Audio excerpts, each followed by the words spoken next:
Muy buenas a todos, yo soy Juan P y este es el episodio número 17 de La Tercera Palmada, el podcast de wrestling para fans, hecho por un fan. Y en el día de hoy hablaremos de lo que fueron el Raw After Mania y la semana 2 de NXT Revenge. Uno, dos, listos, tres.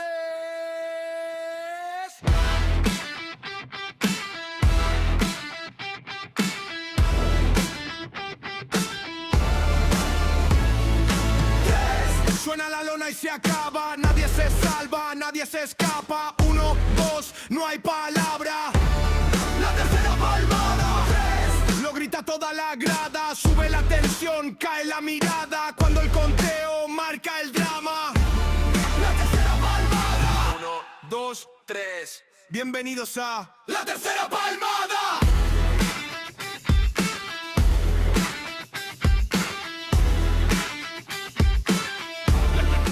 Y tengo que empezar diciendo algo que creo que todos sentimos. WWE llegaba a este Raw After Mania con bastante presión encima. Y no es para menos, veníamos de un WrestleMania que, siendo sinceros, dejó sensaciones muy raras. La noche uno, para mí fue muy floja, por no decir muy mala. De hecho, lo voy a decir, fue muy mala. Combates que no terminaron de arrancar, decisiones cuestionables y sobre todo la sensación de que el show más grande del año no estaba a la altura y era de los peores de la historia. Luego llegó la noche 2, que sí mejoró bastante el panorama. Hubo momentos más sólidos, combates que salvaron un poco el conjunto. Pero claro, ya el daño estaba hecho. No fue un WrestleMania que salgas diciendo histórico, ni mucho menos. Y claro, con ese contexto, pues llegábamos a lo que teníamos aquí. Este Raw Postmania no era un Raw cualquiera. No era solo el típico show de resaca de sorpresas y debuts. No. Aquí WWE tenía que hacer algo más importante. Tenía que hacer un reset. Un reset de sensaciones. Un reset de rumbo. Un reset de narrativa. Porque cuando el evento más grande del año te deja dudas, lo siguiente que hagas marca muchísimo. Y Raw era literalmente el primer paso de construir confianza con el fan de nuevo. Yo entré en este show con la mentalidad de, vale, vamos a ver si reaccionan o no. Si algo ha tenido históricamente el Raw After Mania es que suele ser un punto de inflexión. Pero claro, una cosa es lo que representa y otra muy distinta ejecutarlo bien. Entonces la pregunta era clarísima, ¿lo iban a aprovechar o se iba a quedar en otro show más? Y eso es lo que vamos a analizar en el primer bloque. Si este Raw After Mania fue realmente un punto de inflexión que WWE necesitaba, o si siguieron arrastrando los mismos problemas que vimos en WrestleMania. También hablaremos de la marca de desarrollo, de NXT, y la verdad es que aquí llegábamos con una sensación bastante particular, porque esta semana no es una semana cualquiera. El ambiente es de movimientos, ascensos al roster principal, cambios de ciclo, gente despidiéndose de la marca y otras caras nuevas intentando consolidarse. Es el típico momento en el que NXT deja de ser solo una marca de desarrollo y se siente como una especie de punto de transición real dentro de WWE. Y claro, todo esto venía después de una primera semana de NXT Revenge que, siendo honestos, no fue mala, pero que no terminó de despegar. Fue correcta, cumplidora, pero sin ese golpe encima de la mesa que te haga decir, vale, esto es especial. Entonces, la gran pregunta para esta segunda semana era bastante clara. ¿Han subido el nivel o seguimos en esa línea de correcto sin más? Porque todo lo que estaba pasando alrededor de la marca, salidas, ascensos, nuevos focos, debería sentirse importante, no solo como shows semanales, sino como punto de inflexión para muchos talentos. Y eso es lo que vamos a analizar en la segunda parte del episodio.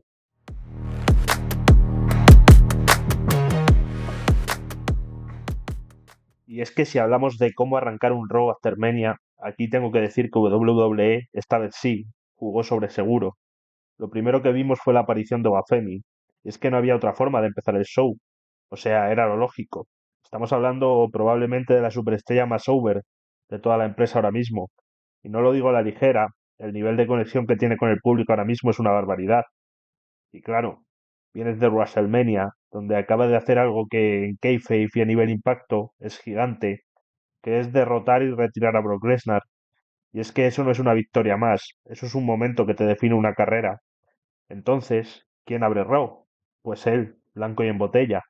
Y aquí tengo que decirlo, la gente no falló.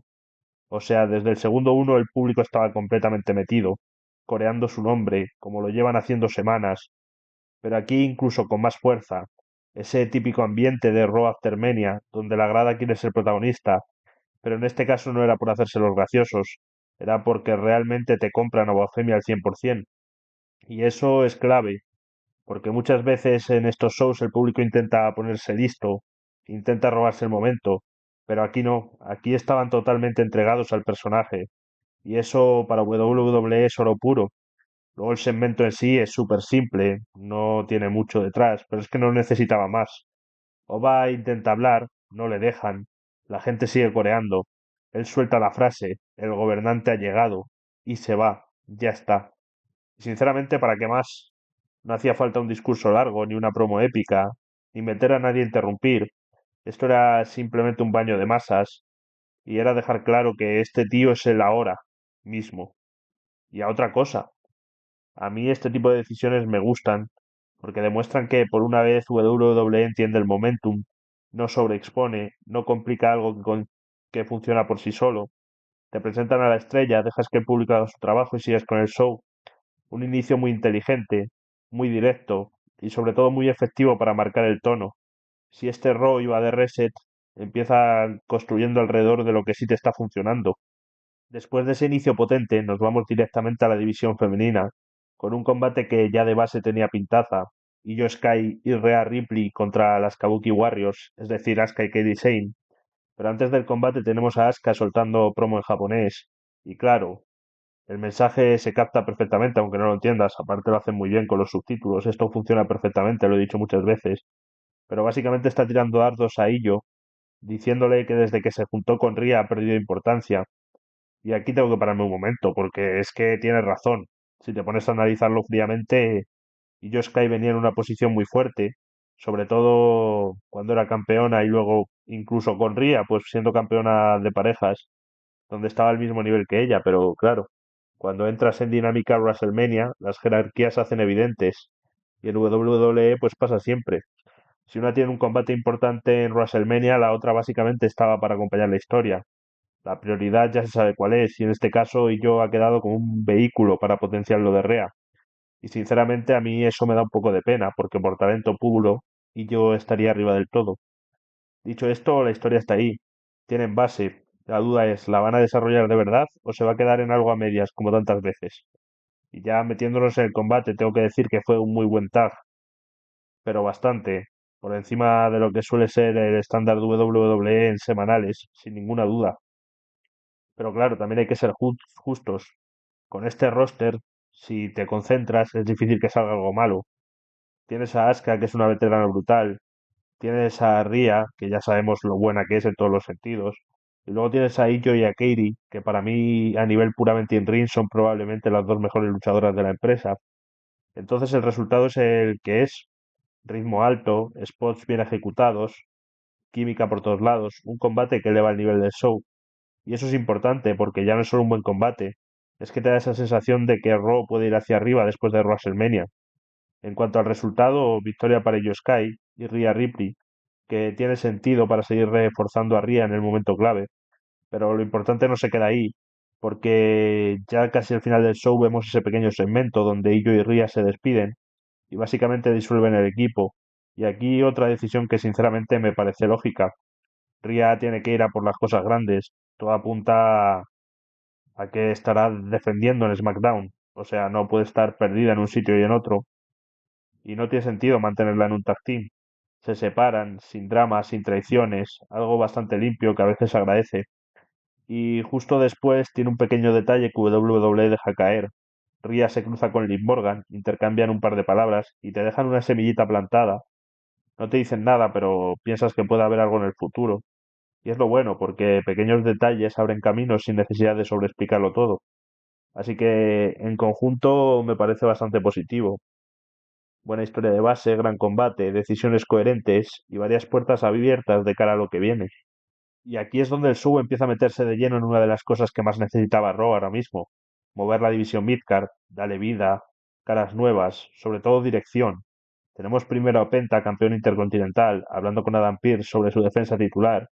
Y me gusta este detalle, porque ya te sitúa, el título importa, se habla de él, no está ahí de adorno. En esas aparece Jevon Evans, que le felicita, pero con un puntito de muy bien, pero ese combate lo iba a ganar yo. Y ya te deja claro que va por el campeonato, directo, sin rodeos. Y justo cuando aparece, parece que la cosa se queda ahí, Pierce suelta la bomba, nueva adquisición de Raw, cara conocida para Jevon Evans, y aparece Ethan Page.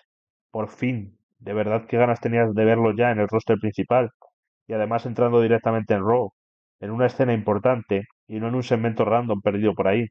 Eso te dice que hay intención con él, y se confirma un poco esa sensación de que los talentos de NXT Revenge iban a dar el salto, y aquí tienes el primer ejemplo claro. Ethan entra con personalidad, como siempre, y no tarda en meterse en la conversación. Le dice a Jevon que él va a ganar ese título y que a diferencia de él no va a necesitar segundas oportunidades. Y ya está, fácil, sencillo y combate pactado para esa noche. Y otra vez Raw funcionando como debería, cosas que avanzan, combates que se concretan, sin marear demasiado. Y ya el combate entre Ethan Page y Jevon Evans, otra vez buen nivel. No es una barbaridad, pero sí un combate muy sólido para un semanal. Ritmo alto, intensidad y sobre todo interés porque estás viendo el debut de Ethan Page. Pero claro, esto no se iba a quedar en un uno contra uno limpio. Aparece Rusev, distracción, caos, e Ethan Page se lleva la victoria en su debut en Raw. Y esto también me parece importante. Debutar ganando siempre suma, y más si quieres posicionarlo rápido. Pero lo gordo viene después. Rusev entra en modo destrucción total y destroza a Jevon Evans sin piedad. Sale Penta a hacer el salve, y aquí es donde dices, vale, ahora se equilibra la cosa. Pero no. Con ayuda de Ethan Page, Rusev también se carga a Penta, y para rematar se queda posando con el campeonato intercontinental. Imagen que queda muy clara, y aquí tengo varias lecturas. La primera, me sorprende ver a Rusev con protagonismo. Yo pensaba que su papel iba a ser más puntual, algo de WrestleMania y ya, porque era lo que había hecho a lo largo del año que ni siquiera había aparecido. Pero si lo siguen metiendo en la órbita del título intercontinental para cumplir, oye, bienvenido sea. Y la segunda es que mucha gente ya está hablando de posible alianza entre Rusev y Ethan Page. Yo sinceramente no lo compro, al menos de momento. Para mí esto es más un aprovechar el caos y el momento. No creo que sea algo estructurado, pero bueno, WWE ya lo conocemos y aunque no me guste, tampoco lo descarto al 100%. Y la tercera y más importante, esto huele fuerte a combate múltiple. Penta, Ethan Page, Jevon Evans, Rusev. Tienes aquí una mezcla de estilos, de personajes y de momentos que puede salir un combate brutal por el Intercontinental. Y esto es justo lo que necesita esta división. Movimiento, competencia, sensación de que cualquiera puede meterse en la pelea, porque talento hay de sobra. Ahora solo falta que lo sigan construyendo así.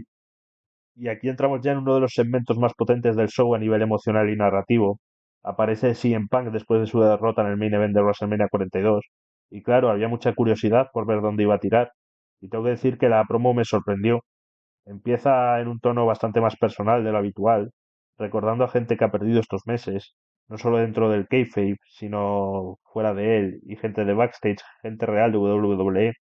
Y este tipo de cosas, cuando las hacen, se sienten. No suena a guión frío, suena a algo que le toca. Me pareció un inicio bonito y emotivo, un punk más humano, más reflexivo, pero sin perder la esencia, porque rápidamente gira el discurso. Dice que no se siente perdedor, y esto es clave, porque viene de perder el combate más importante posible, pero su narrativa no es la de alguien derrotado, sino la de alguien que sigue en la pelea. Incluso dice que va a seguir hasta que le caiga otra oportunidad de titular, como ya pasó con el Campeonato Mundial pesado. Es decir, que Punk se posiciona otra vez en la órbita del oro. Y justo ahí aparece Cody Rhodes. Y ojo la imagen, porque esto también cuenta historia. Cody sale con el ojo completamente destrozado después de su combate con Randy Orton en WrestleMania, que sabemos que fue por un golpe legítimo, que fue un golpe de verdad. Pero esto no es solo eso, también aporta a la estética y a la narrativa visual. Y te dice que este tío viene de una guerra, porque encima es que lo enfatizaron más. Y la primera frase que suelta es brutal, porque Cody Rhodes se siente un perdedor. Y aquí para mí hay una doble lectura muy clara. Por un lado, autocrítica, coherente con lo que ha pasado, pero por el otro es un mensaje indirecto a Punk, como diciendo que al sentirse el perdedor, otros también deberían hacerlo. Y ahí es donde empieza ese juego interesante con Cody, que no sé si lo apoyo mucho, porque llevan tiempo insinuando este punto intermedio entre face puro, bueno, mucho tiempo no, unas semanas y en el combate de WrestleMania un poco más. Y estoy hablando de este punto intermedio entre face puro y algo más oscuro. No un heel directo, pero sí un Cody más complejo, más ambiguo. Y como he dicho, no tengo del todo claro si va a funcionar, porque WWE necesita un face mega over como el comer, Pero bueno, lo están intentando y veremos en qué queda.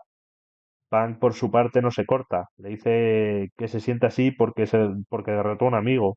Y ahí vuelve a meter ese componente emocional que siempre le gusta tocar, pero acto seguido va lo importante. Deja medio claro que quiere su título. Y aquí es donde ya se nos abre el melón grande. ¿Esto va a pasar ya o lo van a cocinar a fuego lento? Porque claro, sobre el papel, CM Punk y Cody Rhodes es un combate de nivel máximo, main event de cualquier show, con la historia de amistad y todo el rollo, pero yo personalmente creo que no deberían quemarlo todavía. Más que nada porque hay otra historia que sigue viva, la de Cody con Randy Orton, y que no nos han contado nada de los que deberían haber hecho. Después del ataque post-combate en WrestleMania, lo lógico es que eso continúe, tiene sentido narrativo, y además le da tiempo a WWE para construir bien ese posible pan contra Cody. Así que de momento lo que tenemos es su primer cara a cara con mucha carga emocional, con subtexto, con posibles giros de personaje y con una rivalidad que puede ser enorme si la trabajan bien. Y sinceramente esto es lo que pinta. Y seguimos con otra de las historias que sinceramente puede dar bastante juego en las próximas semanas. Finn Balor y su guerra personal contra el Judgment Day.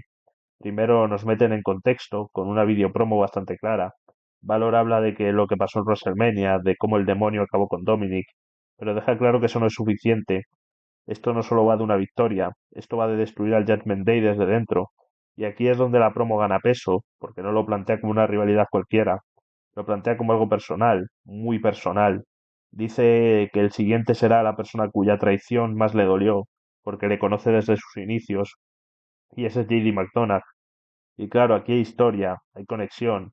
No es un rival random, es alguien con pasado, con vínculo real, y eso siempre suma. A mí este enfoque me gusta bastante, Valor en modo voy uno por uno. Es una narrativa sencilla pero efectiva. Te permite estructurar semanas, dar combates con sentidos y poco a poco construir algo más grande. La parte complicada, eso sí, va a ser cuando tenga que cruzarse con la parte femenina del Judgment Day, porque WWE esto de juntar hombres y mujeres en un ring, pues no le va mucho. Ahí es donde la historia pues se puede volver más interesante o más complicada. Aunque yo también veo que alguien como Roxanne podría tener un papel clave por esa conexión que tiene con Valor. Pero bueno, eso ya es especular y veremos lo que nos dan. De momento lo importante es que la historia está bien encaminada. Y no solo tenemos la versión de Valor, también vemos la réplica de JD McDonagh en otra videopromo, con el mismo tono, básicamente diciendo que Finn cambió, que lo tiró todo por la borda y que su traición fue casi una consecuencia lógica. Es decir, WWE hace aquí algo muy bien, te da las dos versiones. No hay un bueno perfecto y un malo sin matices, hay un conflicto abierto. Y eso siempre hace que el combate importe más. Ya en el ring, el combate entre Valor y JD McDonagh cumple. No es nada espectacular, pero es un buen combate nuevamente para un semanal. Y es que tampoco hace falta más. Este tipo de rivalidades se construyen así. Combates sólidos, historia y progresión semana a semana.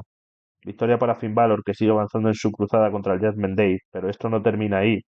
Aparece Dominic Mysterio por la espalda para atacarlo, intentando aprovechar el momento, y Finn no se queda como un tonto, reacciona, le da la vuelta a la situación y Dominic acaba huyendo. Eso deja varias cosas claras. Uno, que la historia entre Finn y Dominic sigue viva, y dos, que probablemente esto no ha terminado. De hecho, huele bastante a revancha en Backlash, y aquí puede estar el giro interesante, sin el demonio de por medio, porque claro, si Dominic consigue una victoria ahí, ya tienes el empate servido para un tercer combate definitivo. Y eso bien llevado puede funcionar muy bien. Así que otra historia más que Raw deja encaminada. No es algo revolucionario, pero sí sólido, coherente y con posibilidades de crecer. Y seguimos avanzando en el show y le toca el turno a la división femenina otra vez, pero ahora con foco total en la campeona. Aparece Liv Morgan como nueva campeona mundial femenina, después de su victoria en WrestleMania. Y claro, toca lo típico, celebración, momento de gloria, discurso. Pero tengo que decir que no fue una promo vacía sin más. Leaf empieza agradeciendo no solo al Judgment Day, sino también a Stephanie Baker. Y este detalle me gusta porque conecta directamente con WrestleMania. Dice que Baker la hizo recordar lo buena que era, y eso le da continuidad a la historia, no queda como algo aislado. Pero claro, esto es Raw After Mania, y aquí las cosas no se quedan tranquilas mucho tiempo. Aparece Sol Ruka, y aquí tengo sentimientos encontrados, porque no sé si debería estar con este papel de admiro a la otra o no la admiro. y no sé si es el papel que debería tener, pero bueno, veremos cómo lo construyen a lo largo de las semanas. Pero bueno, el cemento creo que funciona para lo que tenía que funcionar. Sol muestra respeto, Liv responde burlándose. Se calienta la cosa y Adam Pearce hace lo suyo. Combate confirmado. Y otra vez Raw siendo ágil. Nada de alargar esto 3 semanas. Vas directo al punto. Ya en el combate seguimos con la tónica general del show. Buen nivel, otro combate sólido para el semanal y que se deja ver, con ritmo, y que además cumple una función narrativa clara, porque aquí no solo va de Liv contra Sol, aquí mete en la siguiente pieza, aparece Zarya y le cuesta el combate a Sol Ruka. Y esto es interesante porque te construyes ese Zarya contra Sol Ruka de NXT Revenge para esta semana, y Raw sirve para alimentar a NXT, que lo hace para que más gente vea el producto. Y segundo, porque no rompe del todo esa teoría que muchos tenemos sobre el movimiento del roster. Yo también sigo pensando que Sol Ruka va a acabar en SmackDown después de esto. Así que de momento, hasta el próximo show de NXT, que lo comentaremos después, la dejamos en desarrollo. En cuanto al resultado, victoria para Liv Morgan, que obviamente tenía que ganar. Es la campeona, tiene que salir reforzada y más en su primer Raw post-Mania. Pero lo importante viene después. Aparece Stephanie Baker para encararla, sin rodeos, sin palabras de más, cara a cara. Y aquí ya lo vemos claro, revancha en Backlash. Y sinceramente me parece la decisión correcta, porque lo que vimos en WrestleMania entre ellas se quedó corto. Tenía potencial para mucho más, pero no les dieron el tiempo necesario. Así que ahora la pelota está en el tejado de WWE. Si les dan mínimo unos 15 minutos, esto puede ser un combatazo. Si vuelven a recortarlo, se van a quedar otra vez a medias, y sería una pena porque talento hay de sobra para hacer algo grande. Y aquí llegamos a uno de los segmentos más cargados de cosas de todo el show, porque aquí no solo avanza una historia, aquí se están plantando varias a la vez. Tenemos en el ring a The Vision, Logan Paul, Austin Theory y acompañado de Paul Heyman. Y claro, si Heyman está con el micro hay que escuchar. Empieza hablando de Brock Lesnar, cerrando ese capítulo, diciéndole que ahora pasa a ser un para siempre, parte de WWE y que hay que valorarlo por lo que ha sido. Un cierre bastante elegante dentro del kayfabe, pero rápido gira hacia el presente. Logan Paul y Austin Theory. Y aquí Heyman hace su magia. Te los vende como los tíos que han revitalizado la división en parejas. Que lo compres más o menos, el discurso está bien tirado, aunque no tenga sentido. Luego habla Logan, o intenta hablar porque el público no le deja, y hace una cosa muy bien. Bueno, esto es maravilloso en general. Abucheos constantes y no se le entiende casi nada. Aún así hace algo muy bien que es ir adelante con su promo, diciendo que se perdieron por Speed y que odia a los streamers y a la gente de fuera que viene a meterse en su negocio. Y aquí es donde está la gracia, porque es literalmente lo que es él. Es hipocresía pura y funciona perfecto como Gil. Este Logan Paul odiado hasta el extremo, en todos los sentidos, no solo en los shows, es oro para WWE. Pero el segmento no se queda ahí. Heyman suelta otra bomba, menciona que le debe un favor a Gunther y presenta a Bron Breakker. Y ojo con esto, porque la presencia de Bron es otra cosa, tiene un aura especial, se siente importante, y este tipo de presentaciones son las que construyen estrellas. Heyman Heyman no, perdón, Breakker empieza a hablar de la visión, del futuro, y mete en la ecuación a Seth Rollins. Y esto es lo que debería haber sido en WrestleMania si no hubiese habido lesiones de por medio. Y ahora sí, aparece Seth Rollins, silla en mano, ataque directo a Bron Breakker, el público se viene arriba, pero claro, la realidad es que está en inferioridad numérica. Entre Logan, Theory y compañía acaban reduciéndolo. Y aquí viene otro giro interesante. Regresan de Profits y entran para sacar del medio a Logan Paul y Austin Theory. Y esto es importante porque dejan clarísimo su objetivo, los campeonatos en pareja. Otra historia más que se activa dentro del mismo segmento. Y ahora sí, se limpia el ring, nos quedamos con el cara a cara que todos queríamos, Seth Rollins contra Bron Breakker. Y durante un momento parece que Rollins puede imponerse, que la experiencia va a marcar diferencia, pero no, Bron Breakker lo destroza literalmente. Y aquí es donde digo, ahora sí nos están dando lo que queríamos ver, lo que tenía que haber pasado antes. Este es el camino. Porque si haces esto bien, si construyes una rivalidad larga con combates importantes, esto puede ser la trilogía que convierta definitivamente a Bron Breakker en una estrella. Y ese tiene que ser el objetivo. No es solo ganar a Rollins, es el salir de esta historia siendo alguien completamente consolidado. y con lo que vimos aquí van por buen camino. Y seguimos avanzando, y aquí WWE hace algo que también es muy importante, que es reforzar la escena titular.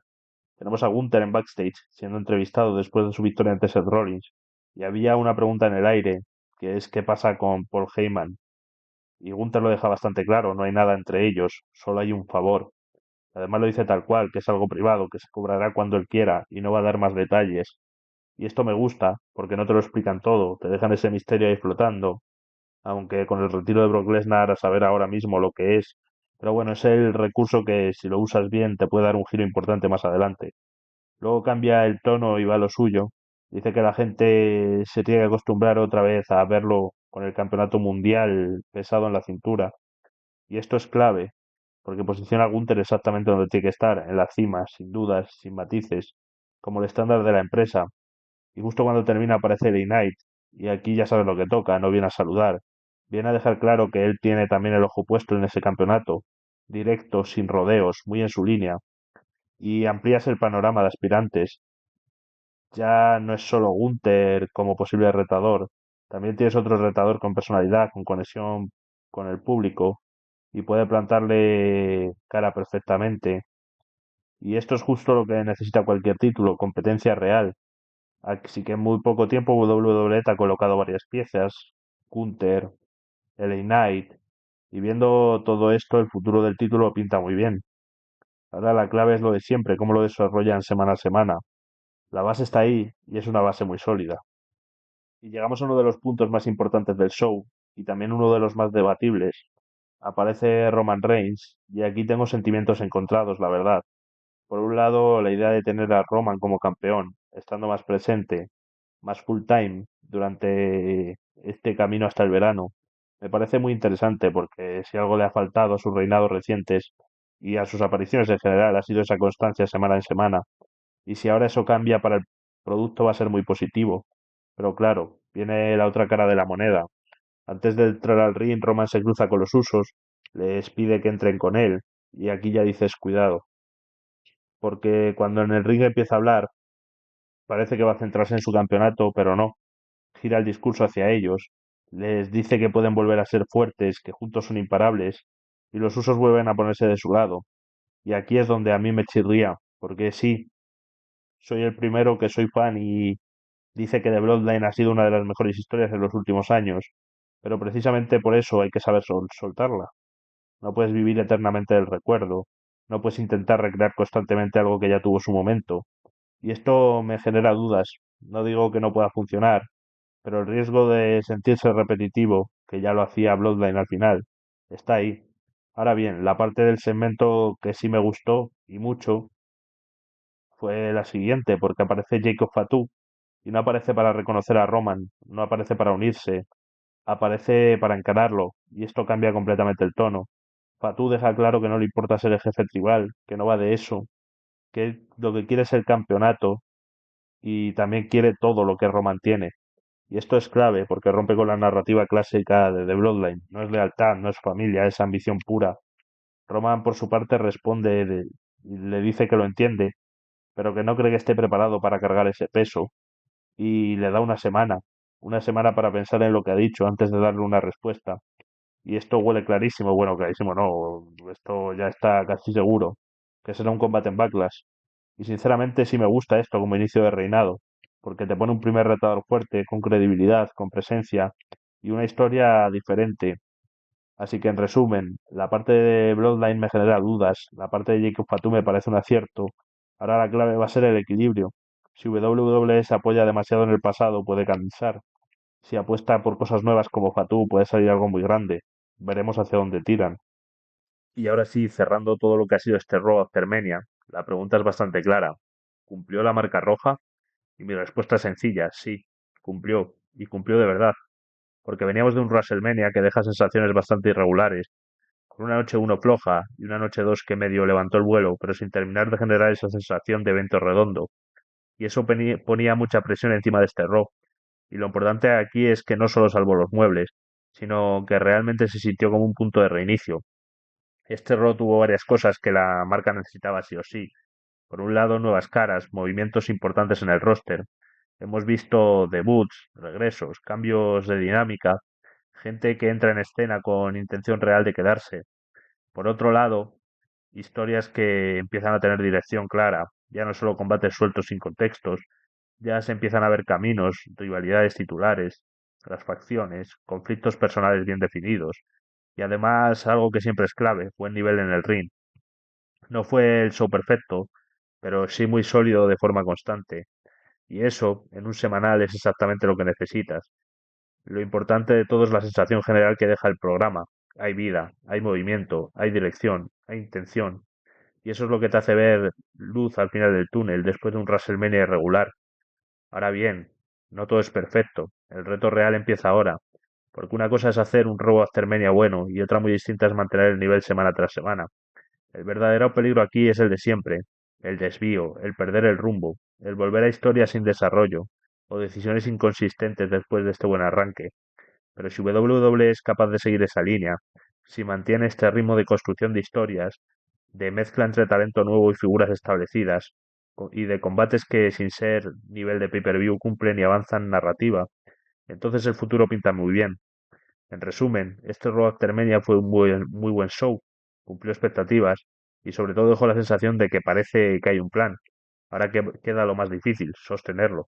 Y ahí es donde de verdad se va a ver si fue un punto de inflexión o solo un buen episodio aislado.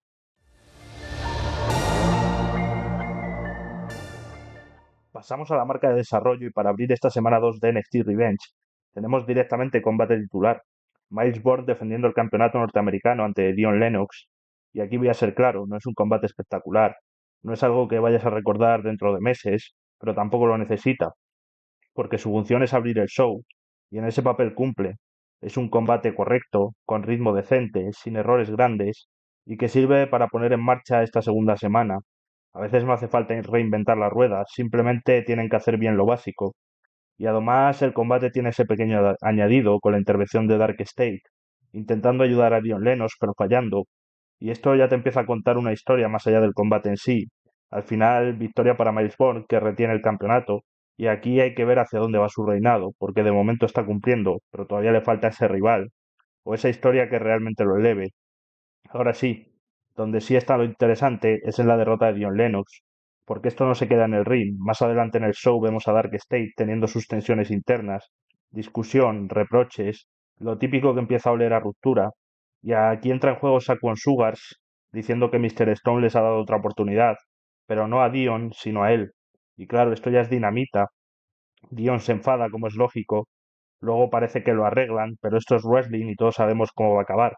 Cuando tienes este tipo de dinámicas es cuestión de tiempo que explote. Así que, en resumen, el combate cumple como opener, Miles Born sigue sólido como campeón, pero la verdadera historia está en la caída y posible ruptura de Dark State alrededor de Dion Lennox. Y eso a medio plazo puede ser mucho más interesante que el propio combate en sí. Seguimos con NXT y aquí entramos en una de esas historias que, sin ser la más importante del show, tiene bastante personalidad. Por un lado tenemos a The Vanity Project junto a Blake Monroe y Blake en su línea haciendo ese rollo de espejito espejito, con su campeonato norteamericano no legítimo, hablando del combate de ataúd de esa noche, y aquí me gusta el tono que le da.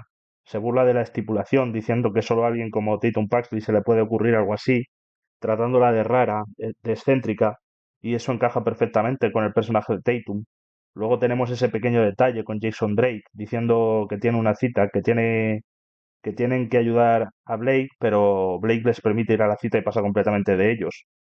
Y esto, aunque parece una tontería, dice mucho del grupo, porque te deja ver esa dinámica interna, Blake como centro de todo, los demás orbitando alrededor, pero sin que haya una cohesión total. Y aún así tengo que decir que el grupo está encajando mejor de lo que esperaba.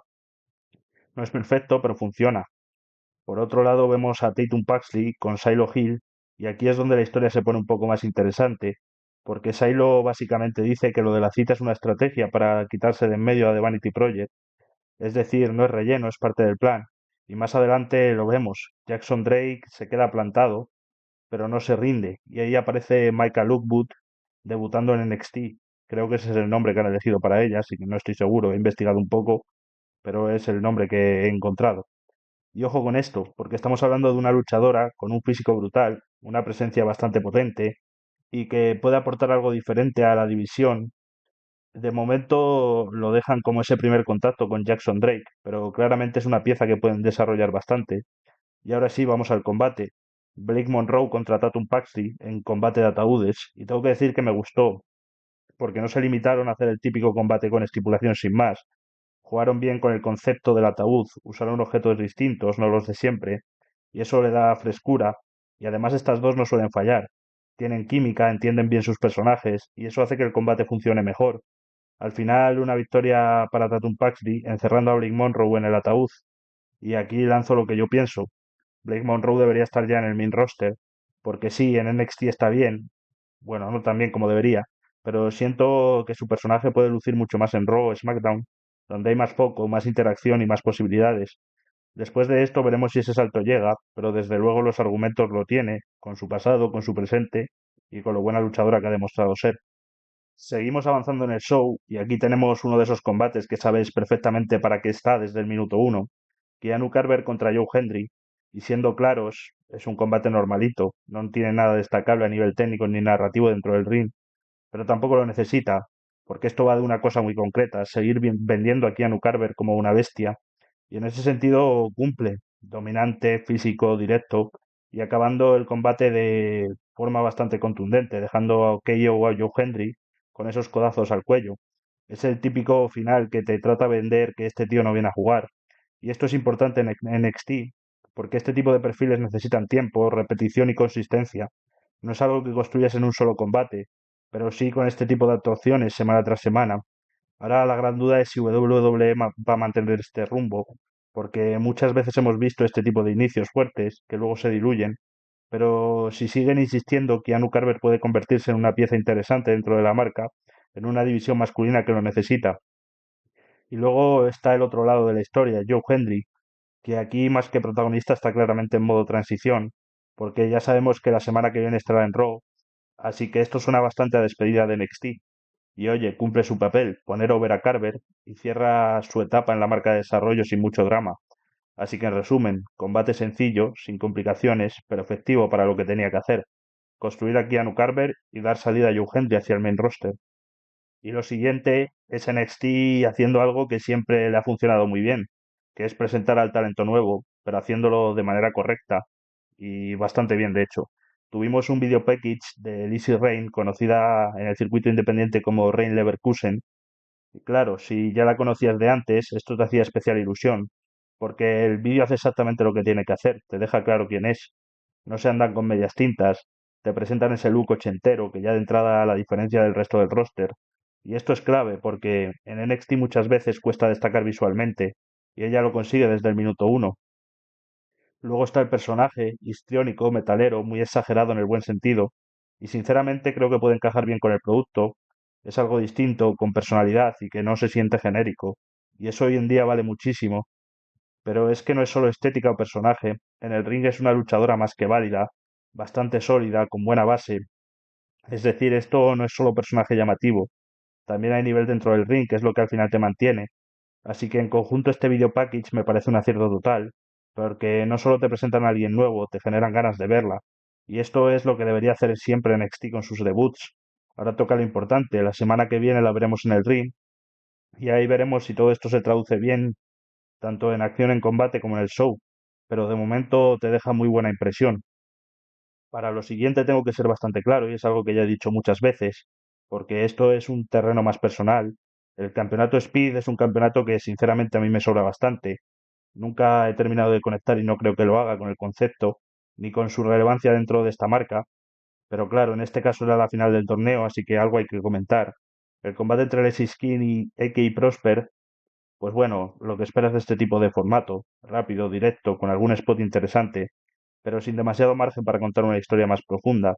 Cumple, sin más. Victoria para Alexis King que se convierte en campeón. Hasta aquí todo correcto dentro de lo que es este título. Pero mi problema no está tanto en el combate, está en lo que rodea todo esto, porque veníamos de algo que pintaba muy bien desde su presentación, que era Bill Wright.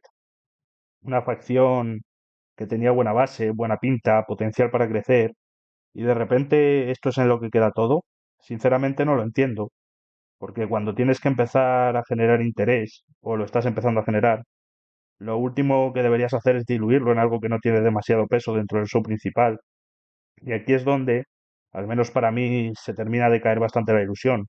Si tenía alguna esperanza de que recondujeran el rumbo de Bill Wright después de esto, esa fe prácticamente desaparece y es una pena, porque talento había, idea había, pero la ejecución de momento deja bastante que desear. Y seguimos con la campeona femenina de NXT, Lola Vice, que sale al ring después de todo lo ocurrido para poner un poco de contexto en su reinado.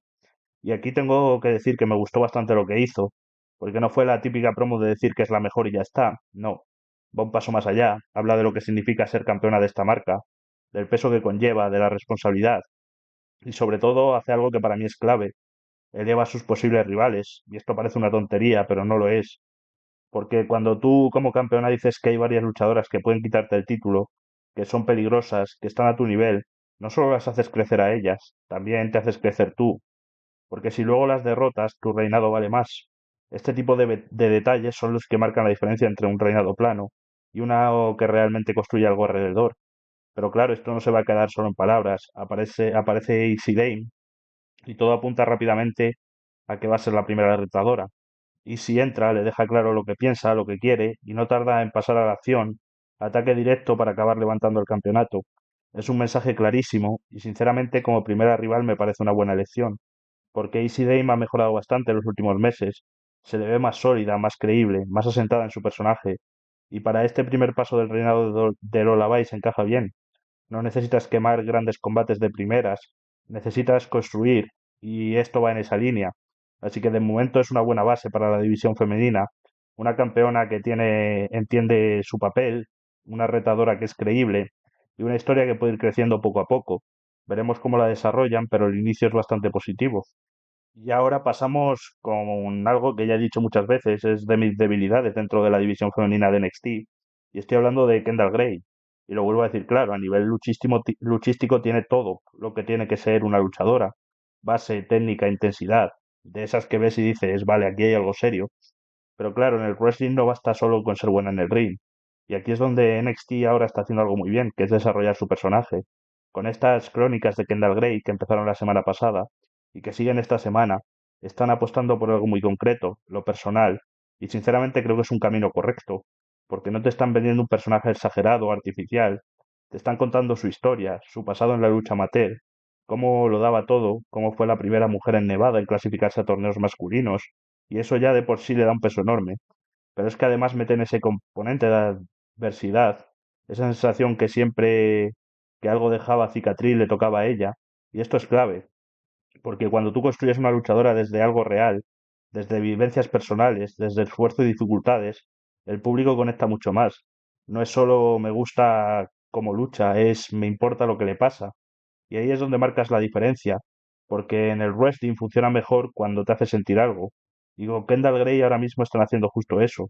Están creando una conexión emocional que puede ser valiosa a largo plazo. Así que sinceramente aquí en NXT está acertando de lleno. Ahora solo falta lo de siempre, que cuando llegue el momento en el ring lo respalden con oportunidades reales, pero potencial desde luego que tiene de sobra. Y ahora entramos en uno de esos momentos del show que no te da respuestas, pero sí te deja pensando. Vemos al campeón de NXT, Tony D'Angelo, en backstage recibiendo una caja y dentro un kanji japonés. Y claro, automáticamente se encienden las teorías, porque esto no es algo random, está puesto ahí para que el fan le dé vueltas. Y mi primera reacción fue bastante clara, puede ser Evil, porque encaja en varias cosas. Desaparecido en New Japan Pro Wrestling, lleva tiempo hablándose de su posible llegada a WWE. Además, su estilo y su personaje siempre han tenido ese toque más WWE dentro del contexto japonés. Ahora bien, tengo que decirlo, si es Evil no es algo que personalmente me ilusione demasiado, ya que ha tenido muchas etapas en las que daba bastante pereza, muy repetitivo, muy plano en ciertos momentos, aunque si es bien utilizado puede encajar en un producto como WWE, porque aquí el contexto es diferente. Aquí tienes producción, storytelling distinto, otra forma de presentar personajes, y eso puede cambiar bastante la percepción. Pero claro, de momento es solo una pista, un teaser, y WWE aquí juega bien porque no te da la respuesta, te deja con la duda, con la especulación, y eso siempre mantiene al público enganchado. Así que ahora mismo estamos en ese punto de puede ser Evil o puede ser otra cosa completamente distinta. Habrá que ver cómo lo desarrollan en las próximas semanas, pero desde luego ya han conseguido lo que querían, que es que estemos hablando de ello. Y así pasamos al main event de este NXT. Y ojo, porque aquí estamos hablando del cierre de probablemente la historia más trabajada del último año en la marca. Sol Ruka contra Zarya en un Last Woman Standing. Y ya de entrada la estipulación te marca el tono. Esto no iba a ser un combate bonito, iba a ser una guerra. Y creo que cumplieron. Fue un buen enfrentamiento, intenso, con momentos duros, con esa sensación de que ambas estaban llegando al límite. No es solo el combate en sí, es todo el recorrido, que traían detrás lo que hace que esto se sienta importante, pero lo realmente clave está en el final, porque Sol Ruka en un momento decide ayudar a Zarya, se apiada de ella, y aquí tienes ese toque humano en ese momento de no todo vale, la amistad va por encima, y claro, en el wrestling eso se paga. Zarya aprovecha ese instante, la lanza contra una mesa y se lleva la victoria. Final frío, duro, pero coherente con la historia. Ahora también hay que decirlo, el spot fue peligroso. La caída de Sol Ruca fue muy fea, cayendo de espaldas y con el cuello entre las mesas. De hecho, el silencio del público lo dice todo. Ese momento en el que nadie reacciona porque no sabe si todo ha salido bien. Por suerte no pasó a mayores, pero fue uno de esos sustos que te sacan completamente del combate durante unos segundos. Más allá de eso, el resultado deja las cosas bastante claras de cara al futuro. Para Zarya este es el punto de partida para ir hacia arriba. Ha ganado la gran rivalidad, ha demostrado dureza, inteligencia y ahora le toca crecer como una de las figuras importantes de NXT. Y para Sol Ruka, pues ya debutó en Raw, así que todo apunta a que ese es su futuro, porque con el talento que tiene, con el impacto que ha generado, el siguiente paso lógico es ser una estrella en la marca roja o en SmackDown. Y ahí es donde realmente se va a ver hasta dónde puede llegar. Así que cierre de historia potente, con impacto, con riesgo y con dos caminos muy claros para ambas. Cerramos este bloque con la gran pregunta. ¿Estuvo a la altura esta segunda semana de NXT Revenge? Y la respuesta para mí es bastante clara. No fue un gran show, pero volvió a cumplir. Y ojo que esto no es algo negativo necesariamente, porque NXT ahora mismo está en un punto muy concreto, transición.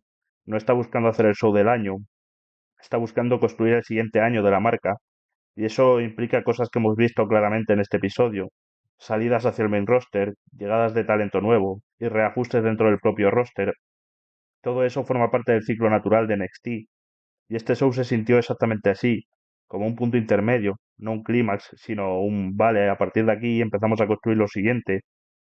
Porque si te paras a pensarlo, muchas de las historias que hemos visto aquí no están cerrándose, están empezando o redefiniéndose. Nuevas rivalidades, nuevos personajes en desarrollo, nuevas posiciones dentro de la marca. Y eso, aunque no siempre sea lo más espectacular, es necesario. Ahora bien, también hay que decirlo, para que esto funcione el siguiente paso es clave, porque construir está muy bien, pero luego hay que ejecutar, hay que darle continuidad a las historias, hay que apostar de verdad por el talento nuevo, y sobre todo hay que evitar que todo esto se quede en tierra de nadie. Así que en resumen, semana 2 de NXT Revenge cumplidora, con sensación clara de cambio de ciclo, y con muchas piezas colocándose para el futuro. Ahora toca lo más importante, ver si WWE es capaz de hacer crecer a este nuevo talento y convertir todo ese potencial en algo real dentro de la marca, porque ahí es donde de verdad se mide NXT.